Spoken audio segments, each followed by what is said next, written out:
Ju njohim me përmbledhjen javore të lajmeve. Kjo është Radio 7. Mbëri në Kuvendin e Maqedonisë së Veriut propozimi për shkarkimin e kryeprokurorit Lupço Koçevski. Kuvendi njoftoi se do të japë informacione shtesë. Procesi për shkarkimin e Koçevskit, i cili ishte ndërprer pas tragjedisë në Koçan dhe ishte pezulluar përkohësisht gjatë periudhës zgjedhore, rifilloi me vendim të qeverisë. Siç deklaroi zëdhënësja e qeverisë Maria Miteva, shkarkimi propozohet për shkak të gabimeve të rënda profesionale në drejtimin e prokurorisë publike, të cilat sipas saj kanë çuar në cënim të efikasitetit dhe funksionalitetit të prokurorisë. Si pasojë e shkeljive të kryera, vlerësohet se është vënë re dobësimi i funksionalitetit të prokurorisë publike dhe është cënuar seriozisht integriteti i institucionit.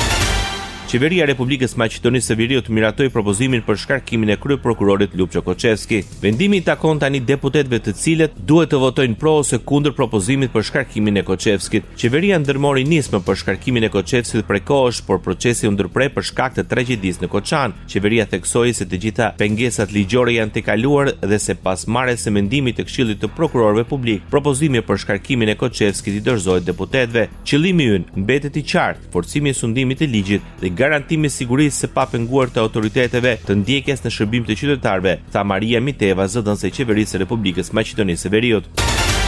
Zëvendës kryeministri i Maqedonisë së Veriut paralajmëron se vetëm një sistem i ri dhe reformuar i drejtësisë i kombinuar me punë efektive të Komisionit për Antikorrupsionin në bashkëpunim me ekzekutivin mund të luftojë realisht korrupsionin në vend.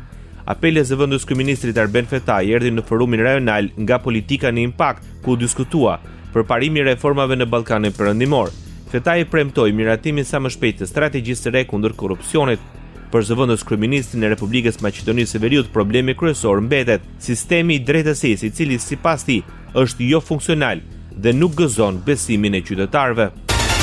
Shefi i bashkëpunimit në delegacionin e Bashkimit Evropian në Maqedoninë e Veriut, Stefan Hudolin, paralajmëron se korrupsioni është dukuri e shpërndar dhe asnjë vend nuk është imund ndaj tij. Sipas tij, lufta efektive kundër korrupsionit kërkon një gamë të gjerë aktorësh dhe bashkëpunim të hapur ndërmjet vendeve të rajonit. Parlamenti duhet të miratojë ligje me standarde të larta, apeloi Hudolin gjatë forumit rajonal nga politika në impakt.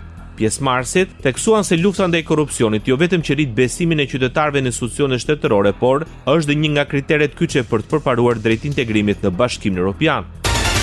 Dërgohet për kallëzim penal ish ministri i punëve të brendshme i Republikës Maqedonisë së Veriut nga radhët e LSDM-s Oliver Spasovski, mbi të rëndon akuza për keq përdorim të detyrës me pasojë në buxhetin e shtetit gjatë ushtrimit të funksionit të vitit 2021. Sipas akuzës, ish ministri ka shfrytzuar pozitën dhe autorizimet zyrtare për t'i mundsuar një subjekt juridik për kontroll teknik në komunën Saraj të përfitojë pasurinë në mënyrë të kundralishme në shumën prej rreth 5 milion denarësh.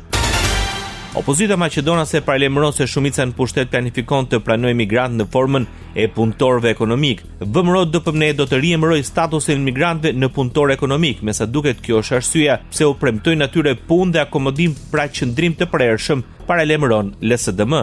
Sipas saj, punëtorët e huaj vijnë përmes lejeve dhe agjencive. Merret kryeministri Mickovski tha se emigrant pa lishëm do të jenë të lishëm. Nga Ministria e Brendshme e Maqedonisë së Veriut është përgënjeshtruar informacioni për krijimin e qendrave për pritjen e emigrantëve.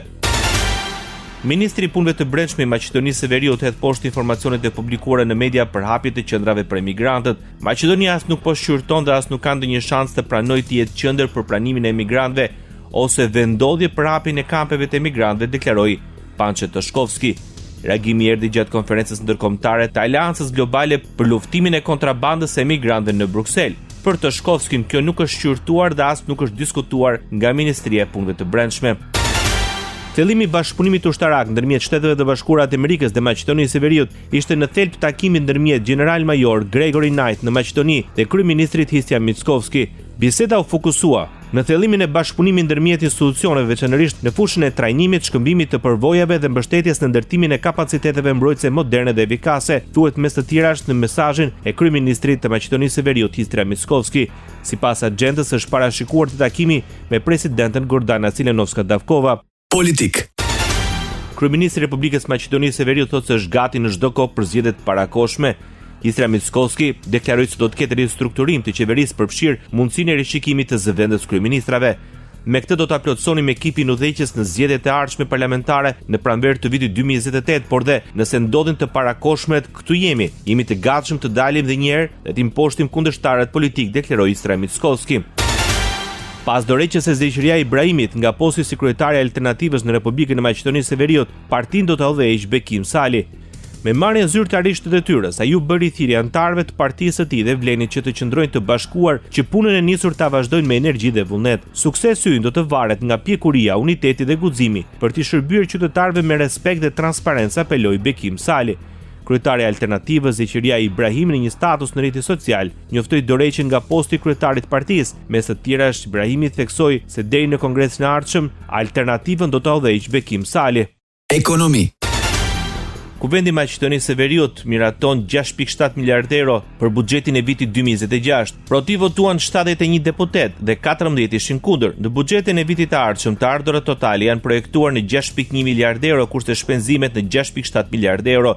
Deficiti buxhetor është planifikuar në 638 milionë euro ose 3.5% e prodhimit të brendshëm bruto. Për investime kapitale janë projektuar 658 milionë euro. Pritje të rritje e prodhimit brendshëm bruto me 3.8% dhe inflacioni në nivelin 2.5%.